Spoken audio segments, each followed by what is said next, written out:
Шахин Бутулия Орталық Азия елдерінде Veolia компаниясын дамыту жөніндегі директоры. Ол су ресурстары маркетинг жауапкершілік шаруашылық серіктестігінің өндірістік және қаржылық жетістіктеріне үлкен қызығушылық танытып, сумен жабдықтау және су бұру жүйелерінің өндірістік процестерді автоматтандыру мен цифрландыруға жауапты кәсіпорын мамандарымен тікелей әңгіме құрды.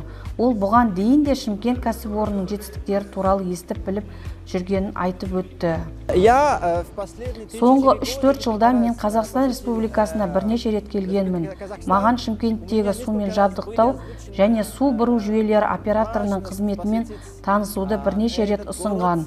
Бұл мекеменің көрсеткіш индикаторлары бар болғандықтан біз осында келіп, бәрін өз көзімізбен көруге бел будық. Француз компаниясының өкілі Шымкенттің кәріз тазарту құрылыстары кешеніндегі өндірістік процестермен таныстырылды. Енгізілген биотехнологиялар, озық жабдықтар және биогазды орнату арқылы электр энергиясын үнемдеу туралы егжей-тегжейлі айтып берілді.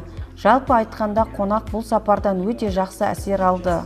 Менің бүгінгі көргенім бұл өте керемет. Бұл Европадағы көрсеткіштерден кем емес. Және де біз болашақтағы мүмкіндіктердің жақсарғанын көріп отырмыз. Бұл жердің ұжымы өте жақсы және нәтижелері де тамаша. Қазақстанда энергетикалық және коммуналдық секторларды жаңғырту жөніндегі ұлттық жоба басталды. Сондықтан коммуналдық қызметтер саласындағы ірі әлемдік операторлардың біздің елімізге деген қызығушылығы түсінікті. Бутулия мырзаның Шымкентте сапарынан кейін су ресурстары маркетинг жауапкершілік шаруашылық серіктестігі мен Veolia компаниясы арасындағы ынтымақтастыққа бастама берілуі мүмкін. Жалпы алғанда Veolia кәсіпорындары 200 мыңнан астам адамды жұмыспен қамтамасыз етеді.